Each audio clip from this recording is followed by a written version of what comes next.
ముస్లిం సోదరులు ఏర్పాటు చేస్తున్నటువంటి ఇఫ్తార్ విందు కార్యక్రమానికి విచ్చేసినటువంటి గ్రామ పెద్దలు, గ్రామ పంచాయతీ రఘునాథ్ గారికి, అక్కడ ఉన్నటువంటి మాజీ సర్పంచ్, ఉప సర్పంచ్ గారికి, రామప్ప గారికి, పెద్దలు ఇక్కడ చేసిన వారికి మరియు అలాగే ముస్లిం సోదరులందరికీ కూడా నా యొక్క హృదయపూర్వక ధన్యవాదాలు తెలియజేసుకుంటూ, గత సంవత్సరం నుంచి మా ప్రభుత్వం వచ్చిన దగ్గర నుంచి కూడా ఈ ఇఫ్తార్ విందులు ప్రభుత్వం వారు ఏర్పాటు చేయడం జరుగుతూ ఉంది. అలాగే నియోజకవర్గం మొత్తంలో కూడా 5 మండలాల్లో కూడా 2-3 ప్రతి మండలంలో 2-3 స్థానాల్లో ఇఫ్తార్ విందులు ముస్లిం సోదరులకు ఇఫ్తార్ విందులు ఏర్పాటు చేయడం జరిగింది. అలాగే రంజాన్ తోఫా కూడా లాస్ట్ ఇయర్ నుంచి కూడా రంజాన్ తోఫా ఇవ్వడం జరుగుతూ ఉంది.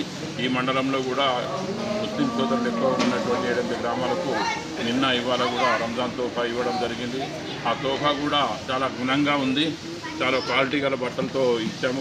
గత ప్రభుత్వాలు చేసినట్టు కాకుండా మంత్రంగా కాకుండా మంచి గిఫ్ట్ ఇవ్వడం జరిగింది రంజాన్ తోఫా.